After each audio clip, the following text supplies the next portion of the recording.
Bonjour à tous, c'est Gilles Mansillon. Je viens aujourd'hui brièvement pour vous souhaiter un très joyeux solstice d'été si vous êtes dans l'hémisphère nord, et solstice d'hiver si vous êtes dans l'hémisphère sud.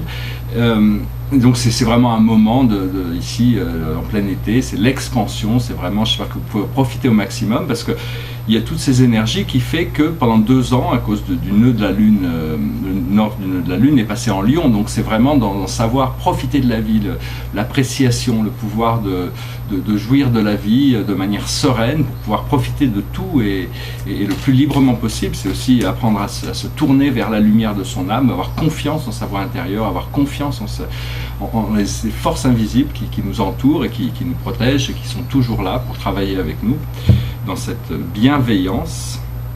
Et donc je vais essayer de voir, je vais tirer quelques cartes pour voir si communiquer avec notre moi supérieur pour arriver à avoir un peu sur les tenants et les aboutissants de cette transformation. Bon, ça risque de me parler aussi un peu à moi parce que j'ai pas trop fait le tarot, mais donc voilà, en gros, la situation, c'est le côté ordinaire des choses. C'est vraiment, c'est arriver à profiter du côté naturel de la vie le plus possible, tout en essayant de lâcher les résistances pour arriver à accepter, s'accepter soi-même, c'est-à-dire, bon, on ne se connaît pas soi-même, mais c'est-à-dire que au plus on accepte la condition de notre vie telle qu'elle est, au plus on peut intégrer des parties invisibles de nous-mêmes qui viennent pour compléter ce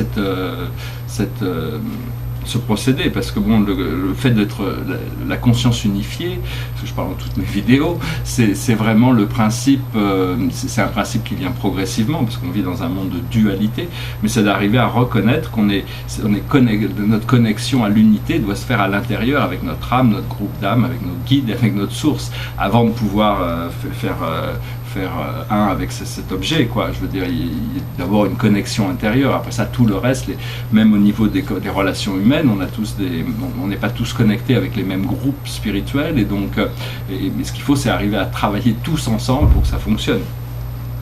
Donc ce qui vient entraver un petit peu cet effort de retour à l'ordinaire, qui peut devenir extraordinaire d'ailleurs, parce que l'ordinaire est extraordinaire, il n'y a que tout est magnifique dans la nature, dans la vie, si on arrive à les voir à travers les yeux de la lucidité. C'est-à-dire qu'on a un fardeau qu'on doit se débarrasser, c'est-à-dire c'est un fardeau, c'est quelque chose qu'on traîne un petit peu avec nous, c'est un karma, c'est des karmas, c'est pas forcément lourd, hein, c'est juste des choses qu'on a choisi de créer nous-mêmes pour apprendre des choses, et à un moment donné, il faut être assez lucide pour arriver à déterminer ce qui n'est pas pour notre plus haut bien, et pour arriver à faire de l'espace pour permettre de recevoir de nouvelles choses. Une fois qu'on a compris ça, il y a le vide qui vient, c'est l'enseignant, le grand tout, c'est-à-dire c'est connecter avec cette force de la vie qui est une force indépendante. Personne ne contrôle la vie, on a certains contrôles sur nous-mêmes, mais on n'a pas vraiment de contrôle sur la vie. La vie va faire ce qu'elle va faire de toute manière, et donc il faut avoir confiance que la vie est intelligente, et au plus on arrive à comprendre ces intelligences qui nous dépassent, hein, parce que la vie c'est quelque chose qui dépasse le niveau de conscience humaine, sinon à partir du moment où on comprend ça, on devient immortel, on devient éternel, on devient infini. Et donc c'est un peu le procédé qui est en train de se passer. Il y a Matt qui je suis là, c'est quand il y a une petite plume blanche qui passe, c'est la déesse Mat c'est sur les lignes temporelles, c'est pour nous aider à arriver sur cette ligne temporelle qui nous permet justement de profiter au maximum de la grâce, de la joie, du bonheur, de la créativité, du plaisir de l'expérience, aussi bien dans la réceptivité que dans ce qu'on peut exprimer. Ce qu'on voit devant nous, sous nos pieds, c'est-à-dire c'est l'accablement, c'est quelqu'un qui est vraiment accablé par toutes sortes de cordes, donc ça montre la fin d'un cycle, c'est-à-dire que bon, le cycle est fini, mais il reste encore des résidus, et on doit pouvoir se débarrasser de ces cordes. Ça confirme l'idée du burden, et là après ça, une fois qu'on comprend ça, on passe dans le mode de créativité, c'est la carte universelle, c'est-à-dire c'est la nature, c'est la mer, il y a toutes sortes d'énergies très féminines en ce moment au niveau astrologique, c'est-à-dire l'état réceptif, l'état est beaucoup plus... il faut rester créatif, justement, il ne faut pas rester trop dans la réceptivité. La carte s'appelle créativité, mais ça représente l'état de réceptivité absolue. Dans le tarot, la troisième carte, c'est la carte de la mère universelle, la carte de la réceptivité. Ici, Osho nous rappelle que bon, dans cette réceptivité, il faut quand même bouger, il faut quand même créer. Et ce qui est en dessous de nous, dans notre subconscient, c'est-à-dire les choses qui peuvent réémerger mais qui sont enfouies, il y a une conscience supérieure, il y a le chariot. Et donc c'est vraiment un véhicule c'est une sorte de lumière qui est intelligente et qui connaît déjà son programme. Il suffit d'être suffisamment réceptif pour la laisser se manifester à l'intérieur de nous et nous montrer le chemin. Après ça, notre présent, là où on en est, c'est la position du créateur, c'est-à-dire on est souverain, on est dans notre pouvoir. Ici, le centre psychique ombilical, c'est là où le pouvoir terrestre se trouve, donc on garde, c'est-à-dire le soleil est descendu au niveau et donc c'est vraiment retrouver ces pouvoirs de créateur, retrouver ces véritables... Ces sensations en tant que créateur, éliminer, laisser les voiles se dissoudre. Ce qui arrive dans le futur immédiat, c'est ripeness, c'est-à-dire c'est des fruits qui sont mûrs, c'est-à-dire ils vont tomber, des fruits, il y a un travail à faire. Une fois que le travail est fait, il faut être patient et attendre que les choses arrivent naturellement. Quand elles arrivent naturellement, c'est que c'est le moment de récolter ce travail qui a été fait. Et donc c'est plein de choses qui vont se passer naturellement. Il n'y a pas besoin de produire d'énormes efforts. Il faut être juste réceptif pour pouvoir les recevoir. Demandez si vous ne savez pas ce qui est le mieux pour vous, demandez. Si vous savez ce qui est le mieux pour vous, demandez de le recevoir.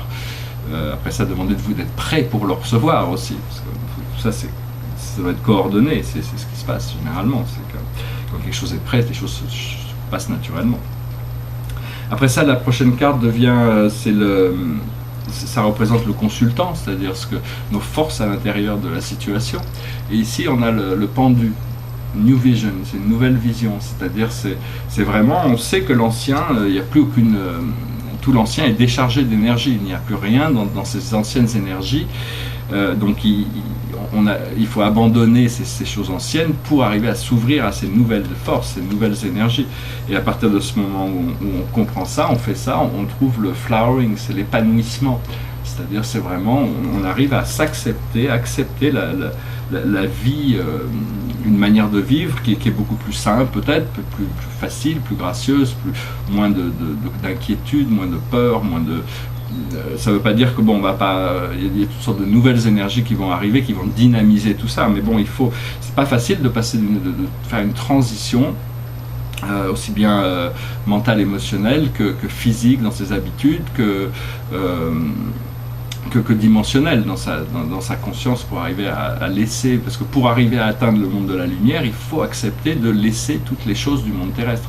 On sera renvoyé, de toute manière, on perd rien, mais il faut pas avoir, c'est les attachements à ces choses qui nous empêchent parfois de découvrir ces réalités supérieures.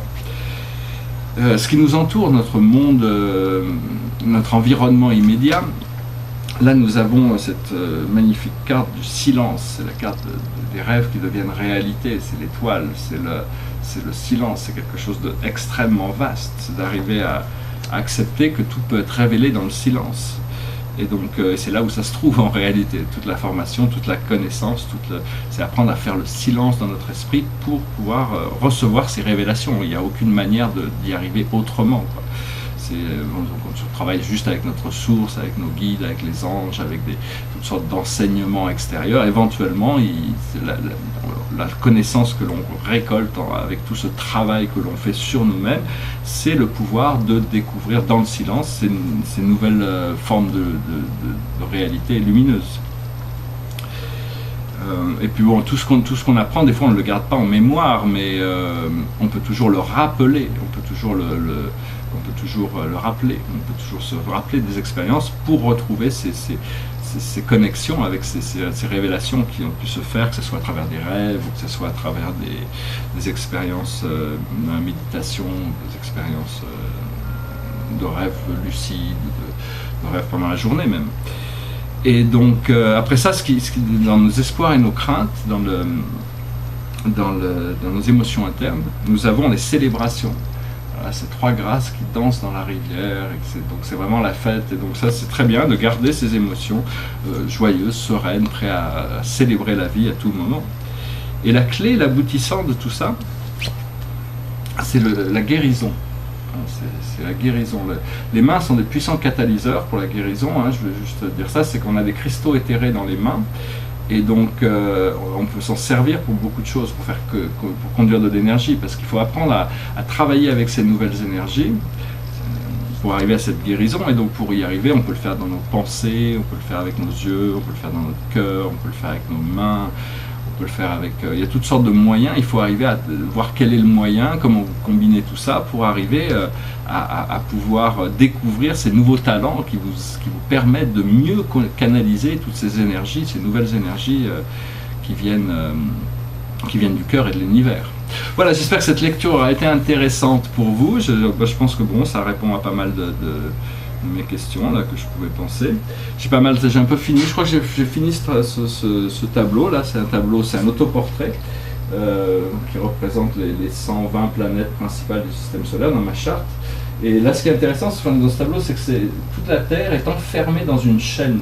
Et il y a des chaînes, c'est l'ADN, c'est des chaînes d'ADN qui séparent les constellations. Donc il y a cette idée d'un peu d'emprisonnement dans le corps physique, quoi. C'est assez intéressant, c'est la première fois, c'était un peu venu... Et là, je pense que la couleur est bonne, donc je crois que je vais le garder. Je vous souhaite une excellente journée. Je vous remercie pour tout, vos commentaires, vos partages, vos likes. Je vous remercie de souscrire si vous voulez suivre les prochaines vidéos, si ces vibrations, ces énergies. Et restez bien connectés avec votre cœur, votre voix intérieure. C'est vraiment essentiel de passer dans le ressenti. Et quand l'esprit mental devient trop compliqué, il faut avoir la confiance qu'on peut tout... on peut le rendre donné aux anges, aux sources, à la terre, qui vous voulez, mais tous les problèmes, vous pouvez vous en décharger. La plus grande partie des problèmes peuvent être déchargés. La nature s'en occupe, il n'y a pas de problème. La vie s'en occupe, la vie est consciente. Voilà, je vous souhaite une excellente journée, je vous dis à très bientôt. Namasté, joyeux solstice.